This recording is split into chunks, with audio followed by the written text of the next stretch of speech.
Well, I've never seen the Golden Chains frat house. But, I expected something... You know what? I don't know what I was expecting, actually. Should have just seen this coming. Well, it puts all the others to shame, I'm sure. But I assume that's the idea. The Golden Chain.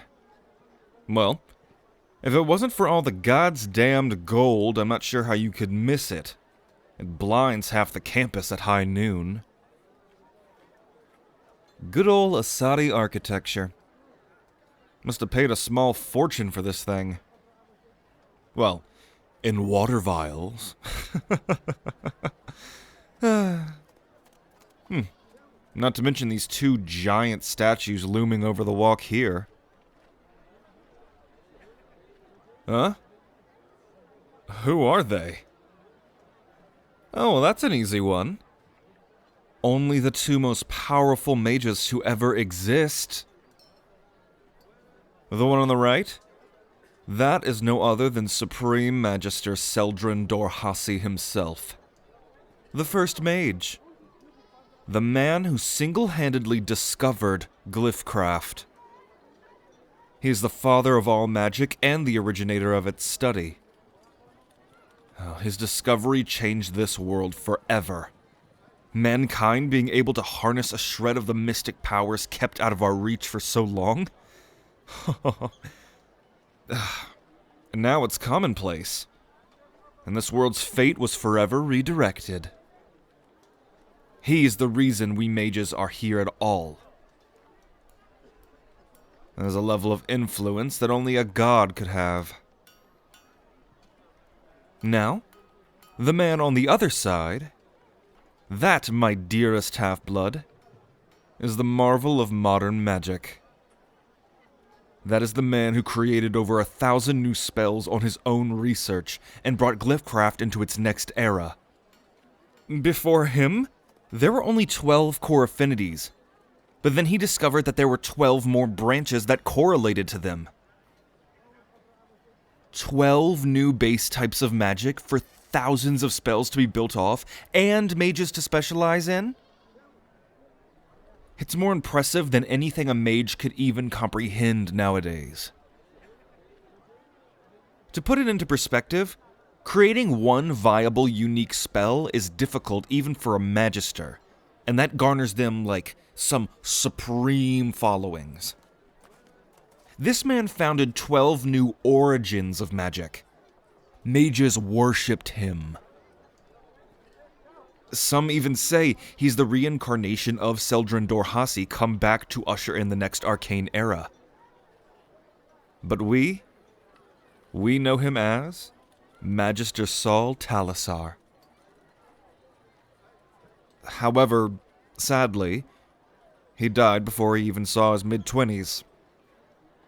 While he was studying in his southern tower, a massive explosion destroyed it, killing him and all of his acolytes that were present at the time. If he would have survived, he would have become the next Supreme Magister and ushered in magic even further into a new era. If he did all that before his 30s, imagine what he could have achieved over the many years of his life. But this world takes those with promise away, doesn't it? I guess I shouldn't expect a natural death then. I jest. But still, walking between these two saints of magic make me feel like if I learn enough, maybe one day they'll make a statue of me next to them. Yes, I know, I'm a bit overly ambitious, but who knows? My ambition is what makes me me. I won't let myself be defined by the name Fane.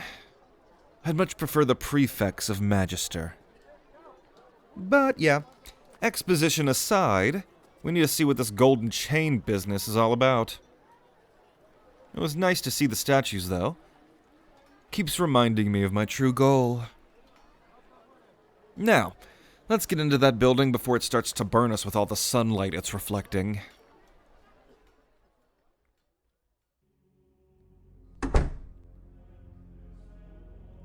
Good afternoon, Mr. President. My name is I know who you are. Question is, why have you darkened my doorstep? I'm Augustine Deandra, second born of Lady Gwendolyn Deandra, and why have you come to seek an audience with me? Child of the Blue Palace. So formal.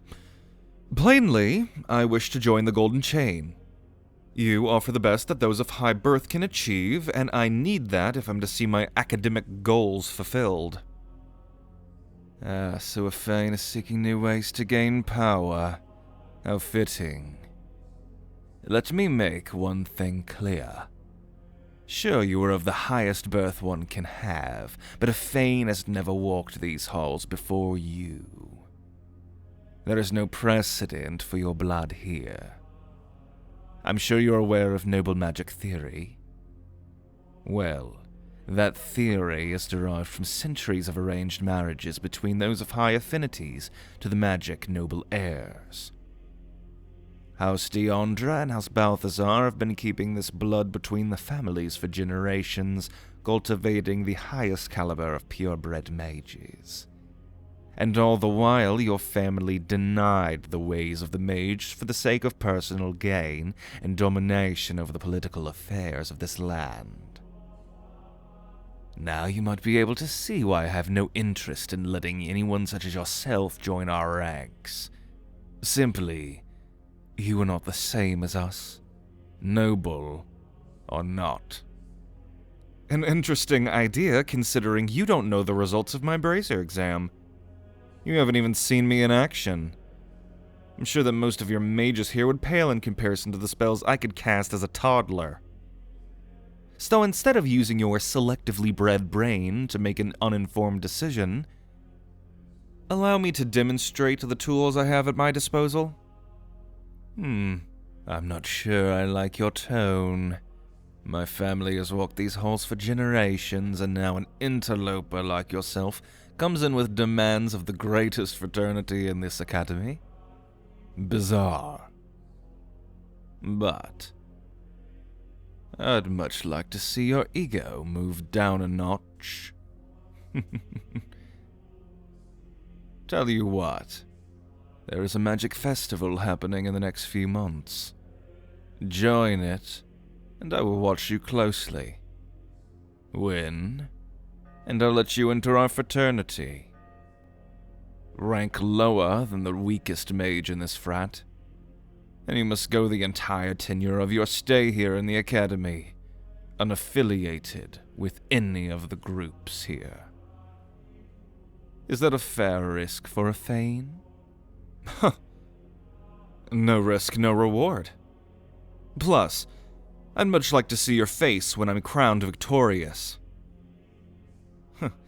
I may be a newcomer, but hold on to your britches, bitches, because you haven't seen the likes of me before. And you never will again. Good. I'd much like to see a Fane in the throes of despair at my feet. It will warm my heart to watch you beg me for mercy. Now you are dismissed. Leave my office before I retract my generosity. Generosity, sure. I await your judgment, Mr. President. Prick.